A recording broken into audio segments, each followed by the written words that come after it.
Bom dia, boa tarde, boa noite, todo mundo. Estão me ouvindo bem? Estão vivos?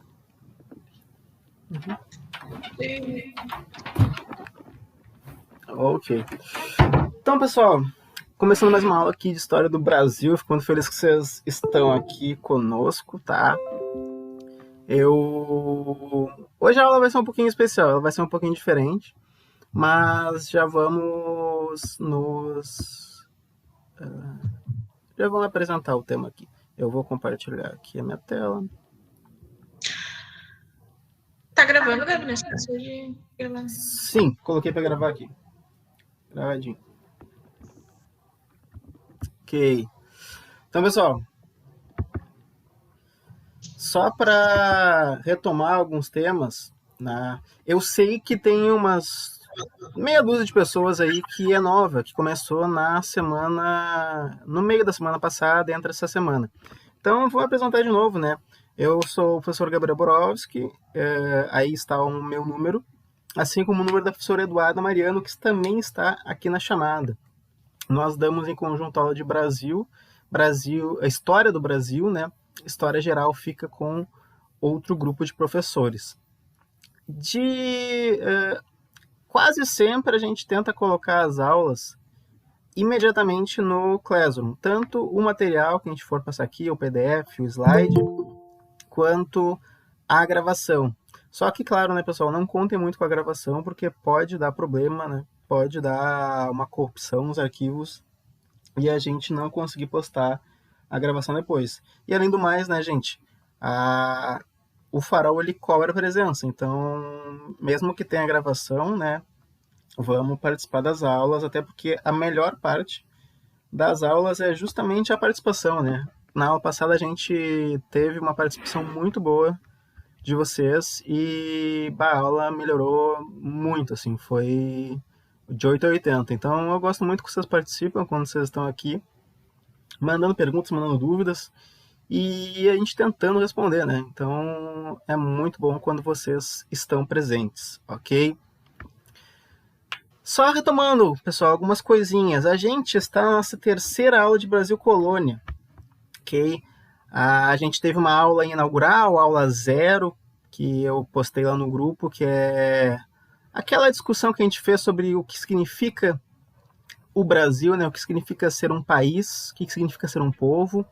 E depois a gente teve 2 aulas de Brasil Colônia, agora nós estamos na terceira. Na primeira aula a gente falou, né, da chegada dos portugueses, como isso movimentou aqui o ambiente nas Américas, como foi esse contato com os povos nativos, os povos indígenas, e o que isso trouxe para os dois lados, né? Um lado trouxe lucro, para o outro lado trouxe muita dor e muito sofrimento. Na segunda aula a gente falou um pouco sobre a economia dessa colônia, né, do açúcar, por que os portugueses investiram tanto nisso, e também falamos dos males da escravidão, né, que foi um modo de mão de obra que perdurou por todo o Brasil colônia e também todo o Brasil império. E a gente passou uma boa parte da aula passada falando de escravidão. Isso gerou uma discussão bem legal, né? Nesta aula, gente, a gente iria começar com Brasil Colônia 3, né? A terceira aula de Brasil Colônia, que ainda está nessa terceira linha aqui da nossa cronologia, né? Essa cronologia que tem muitas linhas, então a gente está bem no iniciozinho. Porém, pessoal, hoje é um dia especial. Hoje é um dia que tem muito valor histórico, porque coisas muito importantes aconteceram nele. Não necessariamente boas, né? Mas eu queria ver no chat aí, alguém sabe que dia é hoje? O que aconteceu no 31 de março? Se vocês estão ligados às notícias que vocês deveriam estar, né, pessoal? Atualidades é algo que cai muito nos dois vestibulares que a gente foca aqui na URGS e no Enem. Vocês devem saber. Ditadura, véspera do golpe, Júlia falou golpe. Exatamente. Então, existem algumas divergências quanto à data. Tem uns que falam que foi no dia 31, tem outros que falam no dia 1º. Na verdade, essa movimentação ela aconteceu durante os 2 dias, né? Mas existe essa disputa de dizer qual dia que começou de verdade. Isso não acaba importando tanto aqui pra gente. Mas o que importa é que eu trouxe uma pequena aulinha, e isso aqui, pessoal, isso aqui não é uma aula de ditadura militar, tá? Isso aqui não é para vocês zerarem a prova lá de... Zerar não, tipo, gabaritarem a prova no quesito de ditadura militar. Isso aqui é uma aula de golpe, tá? Quando a gente chegar lá na ditadura, que vai ser muitas aulas daqui para frente, daí a gente vai ver com mais cuidado. Eu trouxe aqui poucos slides, trouxe aqui acho que no máximo 10 slides, uns 20 minutinhos, para falar desse dia, porque não dá para passar batido, é algo que a gente precisa muito falar, ok? Deixa eu dar aqui o F5. Ficou a tela cheia aí para vocês? Ok. Gente, esse tema é um tema muito delicado.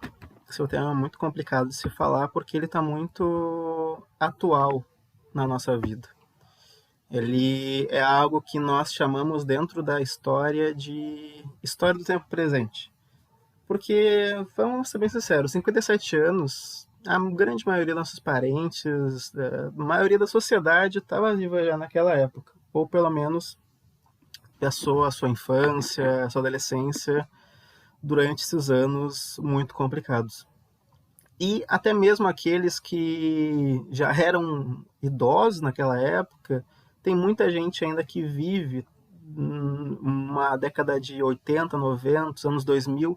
Então, entender a ditadura é algo que a gente tem que entender para entender o presente, né? É a história do tempo presente. O passado, ele não é apenas passado, ele é continuidade. Isso foi o que eu falei na nossa primeira aula, né? A história é nossa mudança, a história é continuidade. E hoje, se a gente considerar o dia 31, a gente está fazendo 57 anos do golpe militar. Ok?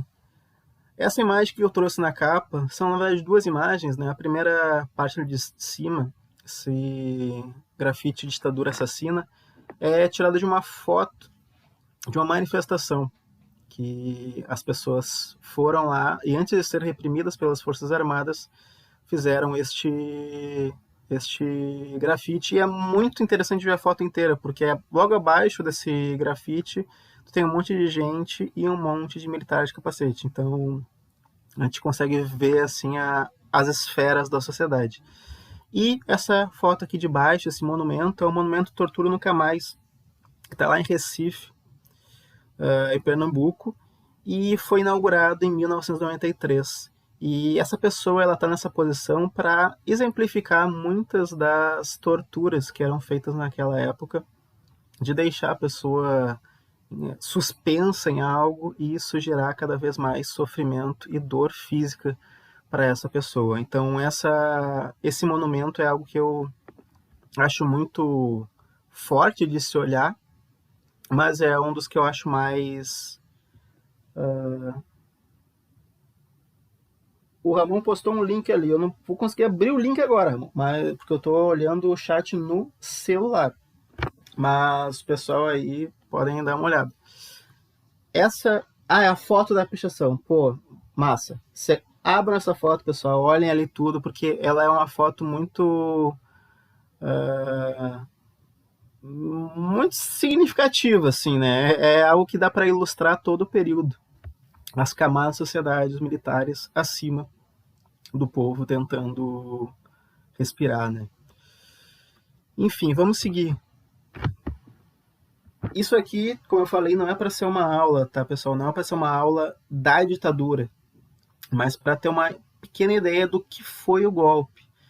E, na verdade, o Brasil ele tem uma grande trajetória de golpes, né? O Brasil, ele, por muitos motivos que a gente não vai conseguir tratar agora em 20 minutos, muitos golpes aconteceram na nossa história. E mais recentemente, talvez sejam as pré-tentativas aqui desse golpe de 64, teve um quase golpe na época do Getúlio, que inclusive foi na época em que ele se matou.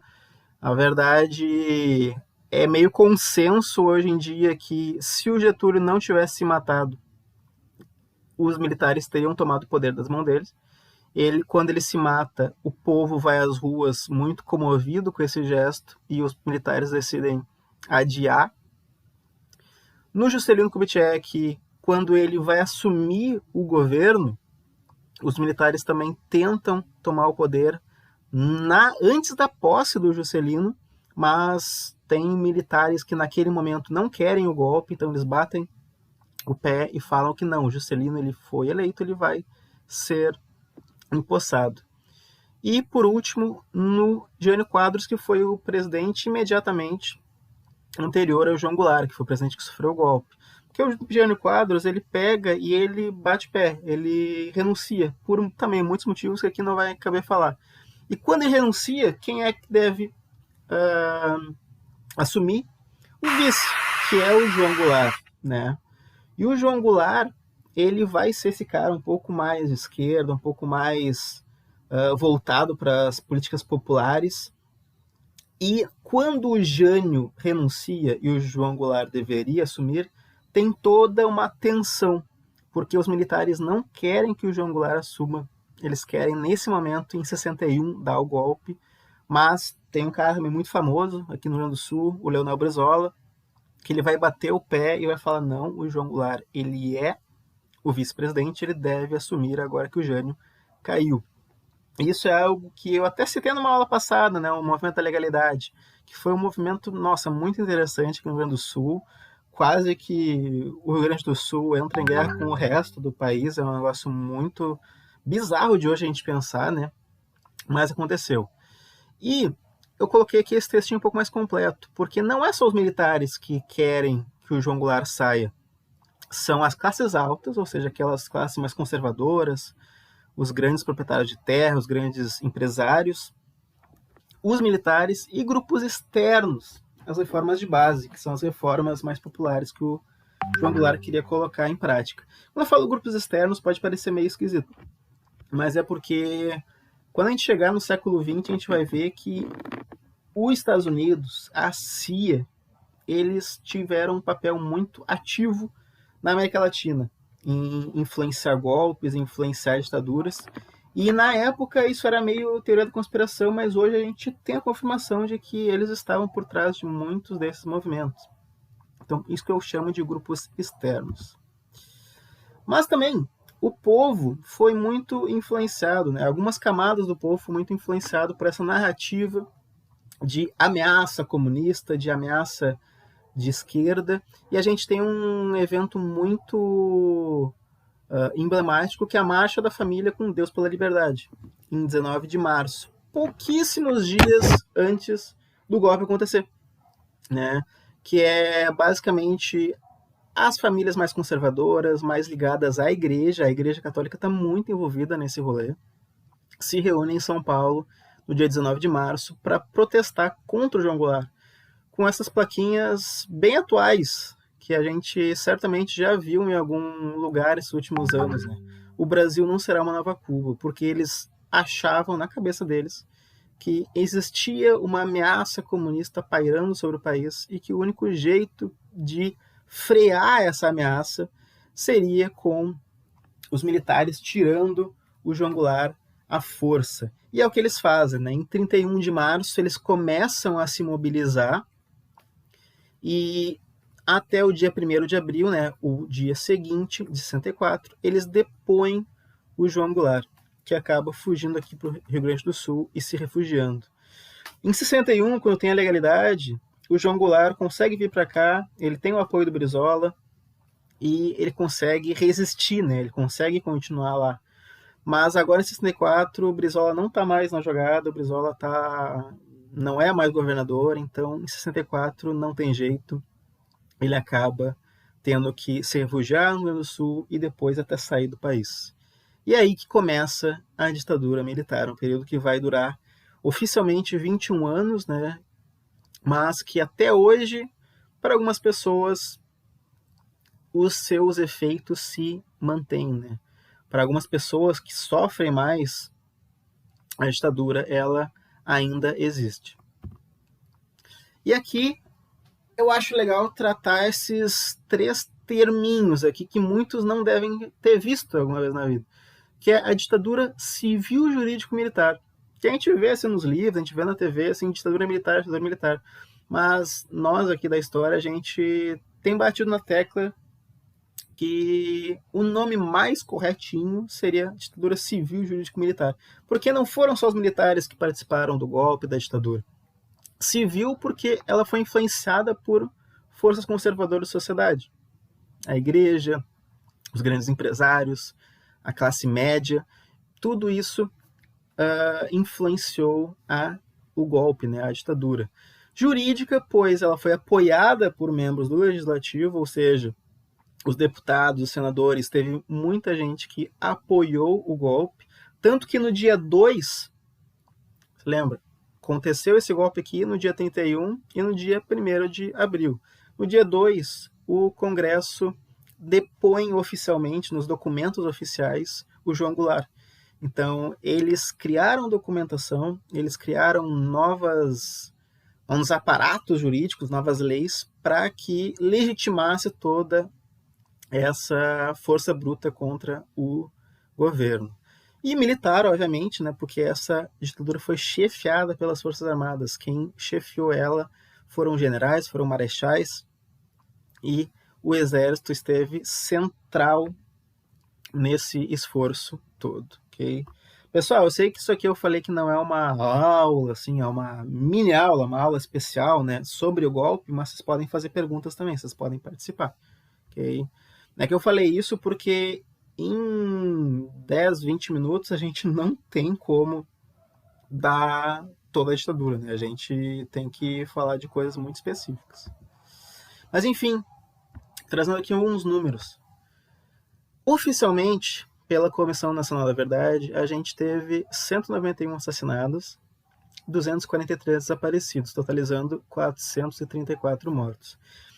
E esses desaparecidos é porque nunca achamos os corpos dessas pessoas.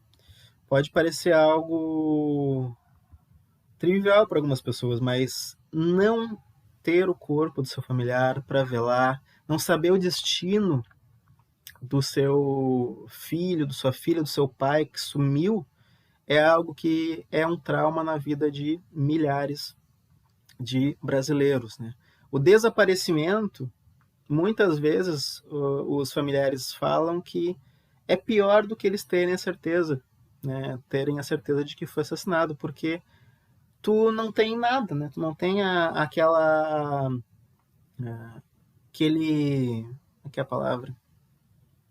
fechamento, aquela conclusão, desculpa a palavra, não tem aquela conclusão nessa história de sofrimento, né? Mas, além dos números oficiais, a gente estima hoje que quase 10 mil indígenas, 8.350, foram mortos. Desculpa te interromper, tem perguntas no chat. Tem perguntas no chat? Ah, é que meu chat não estava rolando. Como que fizeram tudo isso? Como conseguiram implantar? O Ramon falou, é um sofrimento vitalício, não tem como descansar, passar pelo luto. É exatamente isso, Ramon. Tu colocou de uma forma que eu não consegui colocar. É um sofrimento vitalício, né? É um sofrimento que nunca vai acabar. Para essas famílias que perderam gente na ditadura, a ditadura ainda não acabou, sabe? Elas ainda estão sofrendo os traumas, estão sofrendo esse terror, né? Ainda mais tu não ter o teu ente querido para velar, para ter essa conclusão, às vezes dói mais do que se tu tivesse. A gente tem uma questão também que é a ausência do reconhecimento do Estado, né? Que isso implica tanto numa questão de indenização, né? Porque são desaparecidos políticos, então não foram pessoas que foram mortas pelo Estado, né? E não tem um reconhecimento para fins de registro, né? Exatamente. Tem um documentário Muito bom sobre isso, que é o... É mais sobre a nostalgia... Desculpa. É mais sobre a ditadura do Chile. Só que tem essa mesma discussão, assim, porque lá teve um delay, assim, para admitir também. O nome dele é A Nostalgia da Luz, caso alguém se interesse. E sobre aqui do Brasil tem o Dia que Durou 21 anos, acho que é, né? Que é sobre a ditadura brasileira também. Bem interessante. Pessoal, isso aí é muito interessante tu ver os relatos das pessoas, né? Tu ver o testemunho delas, porque, que nem eu falei, tem muita gente que passou por isso, que hoje está vivo. Hoje pode encontrar essa pessoa e ouvir ela frente a frente. E é chocante, assim, é muito pesado, né? Eu lembro que quando eu entrei na URGS, eu entrei em 2014. 2014 foi o aniversário de 50 anos. Teve uma série de eventos lá sobre o golpe, e em vários desses eventos a gente viu pessoas que sofreram, que lutaram, que sobreviveram, e ver esses relatos é algo muito necessário, mas bem pesado, muito, muito pesado. A Júlia colocou ali a página @imagens.história no Instagram, tá fazendo muitos posts sobre isso, então quem quiser dar uma olhada também. Eu vou postar para vocês também uma página no Twitter. Eu não sei agora se tem página no Instagram também, mas é uma página no Twitter que está fazendo postagens diárias sobre, meio que cronologicamente, assim, né? A ordem do golpe. Está sendo muito interessante, assim. Que é gerida por uma professora nossa, inclusive. Professor, eu tive uma experiência, assim. Eu conversei com um sargento, ele é aposentado, né? Aí ele serviu na época da ditadura, né? E eu sempre quis saber, assim, a visão deles, né? A visão, assim, uma coisa é tu servir agora, né? Outra coisa era tu servir na época da ditadura, como que funcionava internamente, né? Aí eu perguntei, mas assim, como é que funcionava, assim, era mais agressivo, era a mesma coisa, como é que funcionava? Aí ele disse assim, olha, cara, nessa época aí, era pauleira, não tinha. Nessa época aí, a nossa ordem, que ele falava no carnaval, né, no caso, né, em época de carnaval, cara, o nosso comandante chegava e falava assim, é para sair e bater em todo mundo. Quem não quisesse ficar em casa, pode dar. E ele disse que chegava em casa com o braço doendo. Imagina, com o braço doendo, de tanto fazer o movimento de bater, entendeu? Então, imagina, era muito louco. Ele me disse isso aí, eu fiquei apavorado, né? Imagina um absurdo, né? Imaginar uma coisa dessas, né? Não, é um troço que hoje não dá pra gente imaginar, assim, é algo muito absurdo, que nem a palavra que tu usou, é absurdo mesmo. Porque foi um período onde todos os abusos que, sendo bem sinceros, né, eles ainda acontecem hoje, abusos ainda acontecem, mas eles eram totalmente normalizados, né? Não havia nenhum, ou muito menor do que hoje, uma tentativa de esconder isso, era aberto. Isso é algo que hoje pra gente é absurdo de pensar. Só responder a Jennifer ali, senhor, como é que fizeram tudo isso? Como conseguiram implantar, além do golpe? Porque que nem eu estei ali em cima, não foi apenas os militares, né? Tinha todo um aparato em volta deles. Tinha muitas classes sociais, classes econômicas que queriam o golpe, que queriam os militares no poder. Os grandes empresários, os grandes donos de terra, né? Durante os anos iniciais ali, a Igreja Católica, porque ela temia o avanço de algumas ideias no país. Então, não foi apenas os militares que estavam lá. Por isso que a gente fala de ditadura civil, jurídico, militar, porque era um monte de gente por trás apoiando todo esse regime. Mas enfim, só seguindo aqui, gente. A gente tem a estimativa de que pelo menos 8.350 indígenas foram mortos nesse período, porque uma das grandes frentes lá na ditadura foi a selva amazônica. Eles queriam construir coisas lá, queriam explorar coisas lá, e muito tempo eles encontraram resistência dos povos indígenas e quase 9.000, né, 8.350 indígenas a gente sabe que foi morto. Isso não entrou no relatório da Comissão Nacional da Verdade porque a gente não tem dados burocráticos dessas pessoas, né? Por isso é uma crítica que o pessoal fez depois da Comissão Nacional da Verdade. Deixou muita gente de fora. Mas isso é o que a gente tem que lembrar. E, né, a gente tem a estimativa de que 20.000 pessoas, pelo menos, foram torturadas na ditadura. Não foi pouca gente, ou que nem algumas pessoas falam, foi só quem fazia baderna, só quem procurava isso. Não era assim que funcionava. Tu tinha qualquer indício de crítica ao governo, tu era eleito para ser torturado. E é claro, né, um número sem limite de trauma e sofrimento. Eu só vou ler aqui, pessoal, um trechinho bem rápido de um livro chamado Infância Roubada, que é sobre crianças que foram torturadas na ditadura, para ter essa ideia de que não foi só quem se metia com política, quem questionava o governo, qualquer pessoa poderia cair nesse sofrimento. Assim como existiram mulheres que tiveram seus partos na mais ferrinha clandestinidade, ou seja, que estavam fugindo e tiveram filho, outras tiveram seus filhos na cadeia, como Escilda, Criméia Schmidt, Linda Taia. A Criméia, inclusive, eu vi ela palestrar uma vez lá na URGS. Todas foram presas grávidas e, mesmo sendo muito torturadas, permaneceram grávidas e seus filhos nasceram sob a ameaça de torturas, sendo que algumas dessas crianças sofreram a tortura ainda na barriga de suas mães. Nessa seara temos o caso de Joca, João Carlos Schmidt de Almeida Grabois. Sua mãe, a Criméia, foi presa com 7 para 8 meses de gravidez. Levou choques, foi espancada em diversas partes do corpo e sofreu socos no rosto.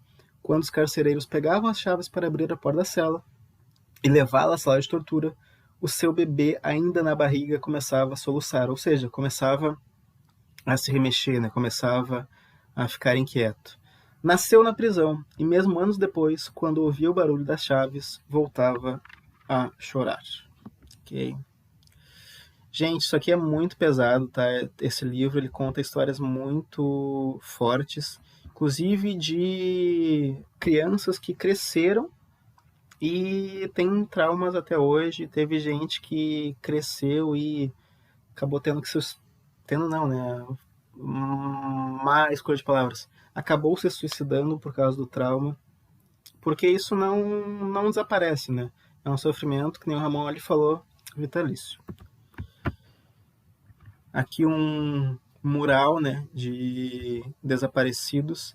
E eu gosto sempre de mostrar os rostos porque é bom lembrar que essas pessoas são pessoas. Né? Eles não são apenas nomes num livro, eles não são apenas números que a gente vê num slide, são pessoas que têm famílias, têm pai, têm mãe, têm filhos, têm irmãos, que sofrem até hoje o desaparecimento deles. Okay. Jennifer, tu acha que tem chance de implantarem novamente? Apesar de existirem muito mais consciência sobre o que quão errado foi tudo mais, ainda tem gente que apoia e fala que gostaria que voltasse. Isso é algo que eu não vou te dar uma resposta, porque a gente sempre quer que não, né? Quer que não volte isso, mas o presente ele tem essa prática de nos provar errados. Então, só sei que eu estou muito preocupado, assim, a gente, que, independente de opção política, né, de orientação, hoje em dia no Brasil existe um flerte muito grande com esse passado. E até hoje, né, a gente teve um caso muito triste. O general Braga Neto, que agora é o novo ministro da Defesa, ele postou uma nota celebrando o golpe de 64. Então, a gente fica meio sem reação, né? A gente fica meio sem palavras sobre isso. O Mourão tweetou também alguma coisa do tipo, né? Ele postou. O que ele postou me deu uma taquicardia, assim. Eu olhei o negócio. Ele colocou, nervoso, neste assim. dia, há 57 anos, a população brasileira, com o apoio das Forças Armadas, impediu que o movimento comunista internacional fincasse suas tenazes no Brasil. Força e honra. Quer dizer, o vice-presidente da República, que tem um discurso que acaba sendo legitimado por, né, ocupar o cargo que ele ocupa, falar uma coisa dessa é uma coisa bem complicada, né? Não, e dentro do governo ele é às vezes tido como uma pessoa moderada, né? O que deixa a gente um pouco mais preocupado. E tipo, senhor, e outra, né? Ele é tão ignorante, mas tão ignorante que ele mesmo diz que o racismo, né, o preconceito, né, é algo importado. Ele diz que aqui no Brasil isso não existe. Ele diz que é algo importado. E lá nos Estados Unidos que existe racismo. Aqui, isso bate até na que a gente falou na aula passada, né? Essa ideia de que aqui tudo foi mais brando, a escravidão foi mais branda, né? E essa narrativa, né, de que os militares eles estavam protegendo o Brasil dos comunistas malvadões, né? Sempre tem uma desculpa. Deixa eu ver o que o Vinícius... Hoje eu vi um vídeo de uma carreata em Porto Alegre de apoiadores da ditadura. E isso é muito bizarro, né, Vinícius? Ter isso aí hoje em dia, mas... Felizmente, nos últimos anos a gente tem visto cada vez mais. É muito, muito triste mesmo. Isso é uma coisa meio até bizarra também, né? Porque tu faz um protesto pedindo pela volta da ditadura, só que se tu estivesse na ditadura, tu não ia poder fazer protesto. É uma coisa tipo contraditória, um paradoxo, assim, né? Uma vez eu vi uma tirinha que falava em a mostra grátis da ditadura, que é quando tá tendo protesto e os policiais chegam pra reprimir a manifestação. Então, isso é bem interessante. Pedir intervenção militar, daí quando a polícia intervém, a pessoa não gosta. Mas, eu gostei de uma colocação da Jennifer, que ela falou ali em cima. Apesar de existir muito mais consciência sobre o quão errado foi e tudo mais, ainda tem gente que apoia e fala que gostaria que voltasse. Isso é algo que a gente discute muito na faculdade, Jennifer. Porque a gente tem essa ideia de que as pessoas, elas, quando conhecerem a história, não vão repetir os erros do passado. Mas, às vezes, quando as pessoas conhecem a história, ela olha para a história e pensa, quero de novo, né? Então... é muito mais uma questão moral, né, do que de conhecimento, muitas vezes. Não, e tem pessoas que dizem que viveram, não sei o que, era bom porque não tinha ninguém foi torturado, só que para além da tortura que aconteceu, tinham problemas na economia, né? A inflação chegava a 300%, então, tipo, a minha avó mesmo fala que ela ia no mercado um dia, tipo, tava olhando, tava no mercado, as pessoas tinham que correr para pegar as coisas antes que trocasse os preços, porque tudo subia de preço, né? Então era bem... Em outras esferas também era uma coisa problemática, né? Não era só a tortura, a perversidade da tortura. Gente, a gente não tem como relativizar, né? A ditadura, ela foi em todos os sentidos desastrosa para o Brasil. Foi, na história da República, o pior período da história que poderia ter, assim. Na economia, na cultura, na questão humana mesmo, na questão dos seres humanos, né? Do trauma, não teve nada que saiu melhor do que antes. Então, a Bárbara falou ali sobre parentes que falam que a ditadura foi boa, né? Isso é algo que... isso é algo que eu até penso muito quando eu dou as primeiras aulas de história, porque eu acho que está na primeirona. Eu falei, história, ela significa literalmente investigar. Esse é o significado da palavra em grego, investigar. E as pessoas acham que história é apenas vivência individual. Mas do mesmo jeito que hoje a nossa vivência ela não é a mesma coisa que a vivência do país, né? É a nossa vivência, não é a vivência do país. Naquela época, a história individual dessas pessoas não era a história do país. Então, para algumas pessoas que não viviam muito informadas, porque tinha censura, né, como tinha aqui na nosso slide, para eles estava ok, estava legal. Mas a história ela é muito mais do que uma pessoa, né? A história é o país inteiro, o mundo inteiro.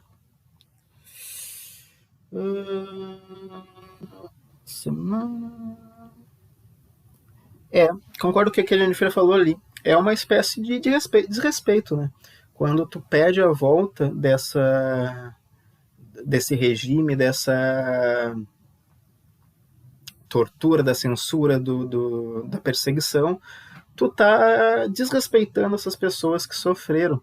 Imagina hoje um familiar de alguém que sumiu na época da ditadura ver o Jornal Nacional, ver a notícia, né?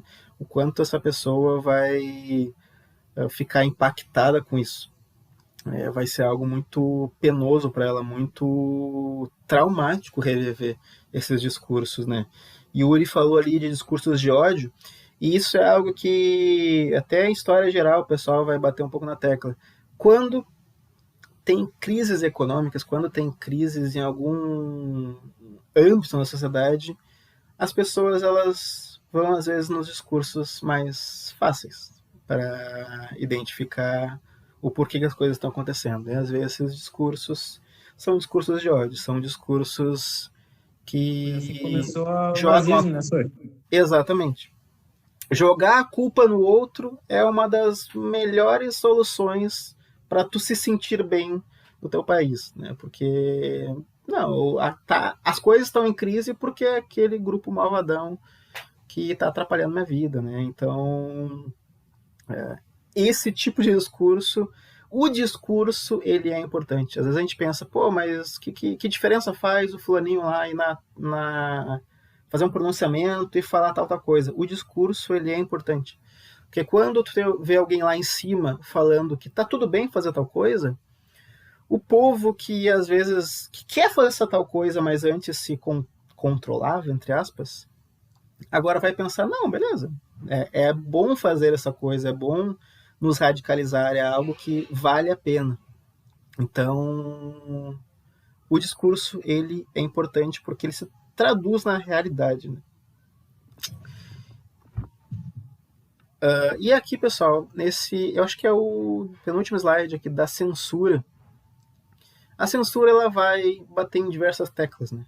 A corrupção que ela existia assim na ditadura, ela vai ser acobertada. Existem muitos casos de corrupção na ditadura, a gente pensa, não, mas na ditadura não tinha corrupção. Ou tem gente que fala que os militares têm que voltar ao poder porque para acabar com a corrupção, né? Em todas as ditaduras que existiram, assim, se não todas, a grande maioria, esse foi uma das justificativas, né? Vamos acabar com a corrupção, vamos ser mais justos. Mas tinha corrupção sim, e a censura acobertou. Sempre que existia uma crise econômica, crise política, a censura mascarava isso, não mostrava o escopo da coisa.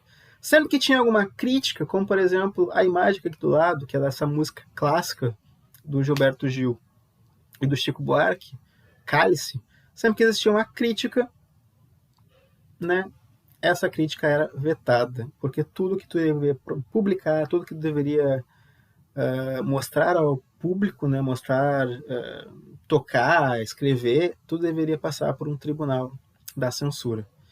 E por fim, né, quem quisesse ir a fundo, investigar essas coisas, quem quisesse mexer aí no vespeiro, que era a corrupção, as crises do governo, poderia muito bem ser assassinado. E é aqui que a gente cita um dos casos mais famosos, né, um dos casos mais emblemáticos, que é o do Vladimir Herzog, um jornalista que foi morto em 25 de outubro de 1975. Detalhe, 75, por muitas pessoas, era tratado como um ano que as coisas já estavam muito melhores, né? E a gente vê claramente que elas não estavam, né? Trouxe duas fotos, a foto da direita, uma foto que quase todo mundo conhece, ela está em todos os livros, todas as apresentações. E eu trouxe também uma foto aqui na esquerda, que mostra ele como ele era, né? Ele vivo, rindo, feliz, sorridente, justamente para bater nessa tecla de novo de que As vítimas da ditadura, elas são pessoas, né? Elas tinham uma vida, elas eram felizes, elas tinham uma família em volta delas. E às vezes, quando a gente vê só a foto ali da pessoa morta, a gente perde um pouco essa noção, né? E o Pedro falou, eles alegaram que ele se suicidou. Sim, eles alegaram. E é por isso que a gente sempre mostra essa foto, porque a foto prova que não tem como. Eles falaram que ele se enforcou na sua cela. Ele foi levado para a delegacia e eles dizem que ele se enforcou na cela. Mas como é que... Vamos pensar, isso aqui é um momento prático, gente. A pessoa, ela, para se enforcar, precisa de altura, ela precisa de espaço. Ela não tem como se enforcar ajoelhada. Não tem como. Não tem como. Então aqui a gente vê claramente que foi uma situação forjada, foi uma situação encenada para que eles pudessem bater nessa tecla de que a gente não matou ele, ele se suicidou. Inclusive tem um termo para isso, foi as pessoas que foram suicidadas, o verbo suicidar, né, que é algo curioso, porque não parece estranho quando a gente fala, mas é porque muita gente foi morta, né, e depois se criou essa narrativa de que eles se suicidaram, né? Gente que se suicidava com um tiro nas costas, sabe? Não tem como, gente. Gente que se suicidava e escondia o corpo. Como é que isso é possível? Não tem como. Então eu trouxe as duas imagens aqui para ilustrar, né? Para ver que essas pessoas... Larissa, achei que tu colocar essa foto da esquerda, só conhecia ele por essa foto da direita, que é bem triste. É bom, eu teve um tempo que eu também colocava só a foto da direita, mas eu gosto da ideia da gente lembrar que essas pessoas... Bruno, tu me alcança o carregador? Espera aí, pessoal. Só deixa eu ligar o carregador, senão a bateria morre. Tá aí, por favor. Já tá acabando, prometo. Ô, Eduardo, manda a chamadinha ali. É verdade, esqueci. Vou mandar chamadinha. Foi mal. Pessoal, lembrando, gente. Detalhe, eu tô participando agora da coordenação aqui do Farol, então eu tô muito mais ativo na questão das chamadas. Tá? Vocês preencham a chamada, gente. Preencham ela completinha. Eu ouvi muita gente que preencheu a chamada, sei lá, num período com um nome e daí no outro período com só a abreviação do nome. Preencham direitinho o nome completo, porque daí facilita pra gente filtrar e tal. E também batam no horário que tem que bater, né? Eu já vi ali gente batendo 5, 6 vezes a chamada, gente. Vamos com calma. Tá? Não que isso vai dificultar a vida, né? Mas só para deixar um pouquinho mais organizado. Nossa, a aula passou rápido. Sim, Yuri. Eu pretendia dar isso aqui em 20 minutos. Para você ter uma noção de que eu não tenho bom cálculo, né, de tempo. Mas, paciência, historiador é assim, né? Deve ter visto lá o pessoal de geral, acho que o pessoal se passa também, eu me passo, então beleza. Mas enfim, pessoal, já estou acabando aqui, talvez eu vá... Ô, Eduardo, manda ali no grupo dos professores, se tu puder, que a gente vai também uns 5 minutos passando, tá? Eu gosto muito de mostrar os rostos dessas pessoas vivas, porque quando a gente vê elas sofrendo, quando a gente vê os corpos, a gente meio que despersonaliza elas, querendo ou não. Então, o Vladimir Herzog, ele era uma pessoa, ele era um ser humano de carne e osso, assim como nós. Ele tinha família, tinha filhos, tem filhos, os filhos dele estão vivos hoje, e eles sofrem até hoje essa violência que eles sofreram. Último slide, pessoal, último slide. Vamos falar aqui da memória, né? E a memória é um tema bem complicado. Porque como a gente falou mais cedo na aula, muita gente tem uma memória muito individual desse tema. Isso é algo que eu até falei lá na primeira aula de introdução. Uma das dificuldades de tu tratar uma história próxima de ti é que tem muita gente que viveu durante esses períodos e, consequentemente, eles vão ter suas próprias opiniões sobre esse período. Isso é meio difícil de evitar. mas as pessoas têm que ter essa noção de que elas não... o Brasil inteiro não é só a vida delas, né? O Brasil inteiro tem muito mais gente. E eu aqui citei 2 exemplos de tentativa de reviver esta memória, né? Que é O Brasil Nunca Mais, que é um livro muito importante. Nossa, gente, eu não poderia elogiar mais esse livro, tá? Porque ele foi lançado em 1985 por um coletivo, né, mais chefiado pelo Dom Paulo Evaristo Arnes, que é um cardeal da Igreja Católica. Lembra que eu falei no início que a Igreja Católica ela apoiou o golpe no início, né?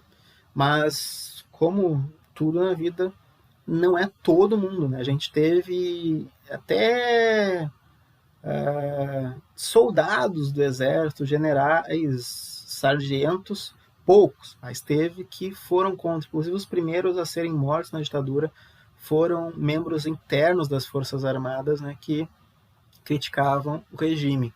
E dentro da Igreja Católica, depois dos primeiros anos, a gente teve um movimento de crítica à ditadura. E o Dom Paulo Evaristo ele vai ser um dos caras centrais nesse movimento. E ele vai compilar um monte de relato de tortura, de sofrimento, de violências que essas pessoas sofreram. E em 1975, gente, 1975, a ditadura está ali na porta. Eu não lembro agora em que mês de 85 acabou, entre aspas, a ditadura, né? Foi a eleição do Sarney. Mas em 85 a ditadura é ontem, gente. Ele lança esse livro em 85, até hoje ele é relançado e relançado, e eu tô em vias de comprá-lo, porque eu só tenho ele em PDF, mas sério, se vocês tiverem a oportunidade de possuírem um dia ele, façam isso. Mas estejam avisados que ele é bem pesado, porque ele é uma compilação de relatos, né? Então, estejam avisados. E, por fim, a gente tem que falar da Comissão Nacional da Verdade, que foi um grupo governamental, né, um esforço governamental de catalogar essas pessoas que foram mortas, que foram desaparecidas, de catalogar também relatos daqueles que sofreram as torturas, sofreram essas violências, e compilar em relatórios, que foram lançados no dia 10 de dezembro de 2014. É um baita relatório, tem, se não me engano, acho que umas 3.000 páginas. Tu pode imprimir isso, né? Tem no site da Comissão Nacional de Verdade, ou pode simplesmente baixar o PDF, mas é algo extremamente detalhado, e é desse relatório que eu tirei alguns dados aqui, como por exemplo os dados das mortes, dados numéricos ali, porque aí eles investigaram a fundo mesmo e trouxeram essa lista de todo mundo que foi desaparecido e que foi assassinado, que foi suicidado e etc. A Comissão Nacional da Verdade, ela encontrou muitos problemas no meio do caminho de parte da sociedade que não queriam que esses fatos viessem à tona. Até hoje, muita gente acha que isso é passado, isso não deve ser mais falado. E é algo que a gente tem que combater, é algo que a gente tem que negar que isso é passado, isso é presente ainda, mais presente do que a gente gostaria que fosse. Então, a gente tem sim que falar dessas coisas. E é por isso que eu decidi dar essa grande aula, que é um grande parênteses, né, gente, no conteúdo de Brasil Colônia. A gente está no Brasil Colônia e a gente veio falar aqui de golpe, né? Mas eu achei muito importante dar essa aula, dar esse conteúdo, porque no dia de hoje muitas pessoas vão estar falando sobre o golpe, vão estar passando informações incorretas sobre o golpe, chamando ele de revolução, de movimento, que a gente sabe que não foi um golpe. Então eu quis muito dar esta aula para vocês neste dia, tá? Preparei ela um pouco na correria, mas creio que ficou minimamente entendível, ok? Alguém tem uma perguntinha, gente? Eu falei que ia chegar até umas 9h05, mas eu finalizei aqui. Não sei se a Eduardo quer falar alguma coisa, ou alguém quer falar alguma coisa. Estou de olho aqui no chat, gente. Sono. Ih, tô lendo aqui. Fale, pode falar. Existe um número exato não, né, óbvio, mas uma estimativa de mortes e desaparecidos ao total que teve durante a ditadura? Aqui, ó. O número exato oficial é esse aqui, 434 mortos, dos quais 191 assassinados, que a gente tem certeza. Ou seja, certeza não, que a gente tem o corpo, né? E 243 que estão desaparecidos. Mas isso aqui é uma lista ainda assim parcial, né? Porque só está pegando pessoas dos centros urbanos, das cidades grandes, né? Tem muito assassinato que aconteceu lá no interior, que aconteceu até na selva amazônica, como 8.350 indígenas, que a gente estima que morreu, que não entrou nesse relatório aqui da Comissão Nacional da Verdade. Então, oficialmente, nas grandes cidades, morreu esse número aqui. Mas o número, como eu falei, pode ser muito, muito maior, né? E das torturas a gente não tem o número exato, porque é algo que não deixa, muitas vezes não deixa registros burocráticos, né? A gente às vezes acaba descobrindo que uma pessoa foi torturada só porque ela conta pra gente, né? Não tem um registro disso. Mas a estimativa é de 20 mil pessoas. Sobre o que faziam com os indígenas, por que mais de 8 mil morreram? Quando a gente chegar lá no conteúdo de ditadura, a gente vai ver que os militares, eles queriam muito construir coisas, conectar partes do território e explorar partes do território que não haviam sido exploradas antes. Então a gente vai ter grandes construções, né, na selva amazônica que vão passar por cima de vários vilarejos indígenas. Isso vai gerar conflito, vai gerar morte. Além do fato de que muitos guerrilheiros, né, muitos soldados contrários à ditadura foram se refugiar na selva. E muitos povos indígenas se aliaram a eles. Então a gente tem grandes guerrilhas, né, a guerrilha do Araguaia, por exemplo, que foi dizimada pelo exército, mas que tinha lá gente das cidades, gente de povos indígenas, gente camponesa que vivia naquele local, que acabou morrendo por causa disso. A Larissa perguntou, Eduardo, qual é o nome do documentário que tu tinha falado? Eu falei sobre o Dia que Durou 21 Anos, que é sobre a ditadura brasileira, e o Nostalgia da Luz, que é um documentário sobre a ditadura no Chile do Pinochet, que também é muito interessante, e tem debates que também servem para a ditadura aqui. Certo. Até eu vou olhar esse debate específico, porque eu não conhecia realmente. Mas então tá, pessoal, agora é 9h05. Agradeço muito a todo mundo aqui que participou da aula, que me aguentou falando durante 1 hora, de um tema que não estava no cronograma, né? Um tema que para muita gente aí pode ser até meio estranho, assim, travancou no meio do conteúdo, mas era um tema que eu achava muito importante falar, muito essencial, né, a gente comentar sobre isso, ainda mais no dia de hoje, né? E muito obrigado mesmo a todos que ouviram até o final. Obrigado, pessoal. Boa noite a todos. Se alguém quiser ficar aqui para perguntar alguma coisa, pode ficar. Mas, se não, haveria a possibilidade da URGS e do Enem tocar nesses assuntos? Sim. A gente tem questões... Tem um número de questões X que sempre cai sobre esses assuntos. Às vezes cai sobre questão econômica, política, às vezes cai sobre a repressão, né? Mas a ditadura em si, ela sempre cai em algum desses dois vestibulares, né? Agora, como cai, né? Daí a gente vai ver um pouco mais adiante. Ok, Ramon? Tchau, boa noite, pessoal. Obrigado. E boa aula de matemática, né? Eu acho que essa possibilidade fica ainda mais forte por conta desses debates, né? Dessas declarações que estão sendo feitas, porque são os professores que elaboram as questões. Então, assim, é bem possível que alguém mande. É bem provável que caia alguma coisa, né? Porque tá muito no jornal, muito no dia a dia da gente para não cair. Uhum. A Mariana perguntou ali, esse assunto vai ser mais explicado quando entraremos em ditadura, né?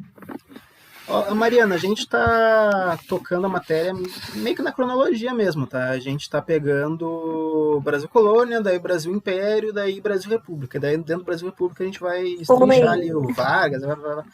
Quando chegar nessa hora, a gente vai tratar bem detalhadamentezinho ali do antes da ditadura, né? O João Goulart, toda essa galera. E também da ditadura mesmo. A gente vai tratar bem. É porque eu estudei pouco assim no fundamental, mas eu sabia que para mim fazer algum vestibular ou Enem eu teria que estudar bem mais sobre a ditadura. Sim, sim. Obrigada, boa noite. Muito relevante, isso cai bastante. Mas a gente vai sim ter aulas bem mais detalhadas sobre isso. Eu só trouxe esse conteúdo para agora, porque justamente por causa do aniversário do golpe, né? É um assunto que está muito em voga, então se eu não falasse sobre ele agora, eu ia me arrepender. Porque, como eu falei, a gente está ouvindo sobre golpe, sobre a Revolução de 64, direto nos noticiários, então a gente tem que estar ligado nisso. Para a gente também não cair nos discursos meio errados, né? Então é relevante dar isso aqui agora, mas a gente vai sim tratar isso depois com bastante detalhe. Ai, Dick. Fiquei com um cachorro da minha consagrada aqui. Mas, então tá, pessoal. Alguma pergunta mais? Tem a Mariana, Aldo e o Ramon na aula ainda. Então tá. Deixa eu abrir o áudio aqui, já que tem pouca gente. Sobre a questão do... Nossa, estamos nós agora. Sobre a questão do Araguaia, qual livro vocês recomendariam para dar uma aprofundada? Puxa... Ou por onde que eu posso começar a estudar, a ler a respeito? Cara, livro, um específico sobre o Uruguai, eu não tô com nenhum na minha mente agora. Eu lembro que eu li vários artigos específicos na graduação, mas eu posso tentar te encaminhar eles, tá? Mas livro assim de cabeça, eu não lembro de um livro só sobre o Uruguai. Mas eu encaminho. Só se não der trabalho aí, só se tiver capaz.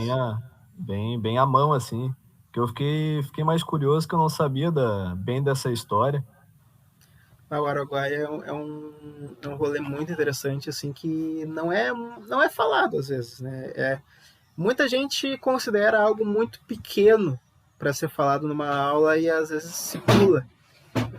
Mas é algo que foi gigantesco, assim, na época. E até tem um documentário sobre o Araguaia que eu não vou indicar porque eu não ouvi ele ainda, né? Então não sei se ele falou alguma besteira ou não. Mas eu vi que tem um documentário sobre o Araguaia agora que lançou. Vou dar uma assistida nele para ver se eu indico. Ok? Não, eu lembro quando eu estava no Exército, a gente tem as canções que a gente canta no TFM, treinamento físico, e são canções de diversos assuntos, mas uma delas eu lembro que me marcou muito, que falava de Xambioá, do Araguaia, 73, e eu lembro que ninguém entendia direito, porque ninguém manjava de história, gurizado, naquela época, e chegou um momento, assim, nos nossos ouvidos, que depois que um outro pelotão cantou essa canção, ali enquanto estava em deslocamento, e chegou nos nossos ouvidos que algum oficial superior, enfim, alguém tinha pedido para não cantar. Aí eu só me marcou isso. E ficou na minha mente. Pô, se pediu para não cantar, é que alguma coisa tem aí. Só que eu nunca fui a fundo. E agora que você falou, eu lembrei, fiquei mais curioso ainda para descobrir a história real mesmo e até para entender por que pediram para a gente não cantar na época. Pois é, cara. O Araguaia, ele foi um capítulo tão absurdo, assim, da história da ditadura que os próprios militares, que muitas vezes eles cantavam vitória, né, tipo, se mostravam muito orgulhosos dos atos deles, eles deram uma abafada bem grande. Então faz todo sentido não querer que cantasse, falar sobre, né. É algo que até hoje a gente tem pouca informação sobre. Para ter uma noção, até hoje a gente não tem os corpos das pessoas que morreram na guerrilha do Uruguai. Não tem essa informação. Não tem onde. A gente não tem mesmo. E até hoje a gente procura, né? Até hoje tem gente que vai lá e quer investigar isso. Que essas famílias nunca tiveram uma conclusão, né? Eu tenho um amigo que é sobrinho de um desaparecido político do Araguaia e é exatamente isso, assim, tipo, até hoje não sabe, assim, o que aconteceu, né? Sabe que ele foi, mas não sabe o que aconteceu lá. É foda, né? Porque tu não consegue enterrar a pessoa, né? Não tem reconhecimento por parte do Estado. E fica muito assim. nebuloso. Muito nebuloso. Mas então tá, deixa eu ver. Bate. 9 da noite. Jesus. Bah, valeu mesmo pela aula. Baita aula. Capaz, velho. Tamo aí. É nóis. É muito divertido. Né?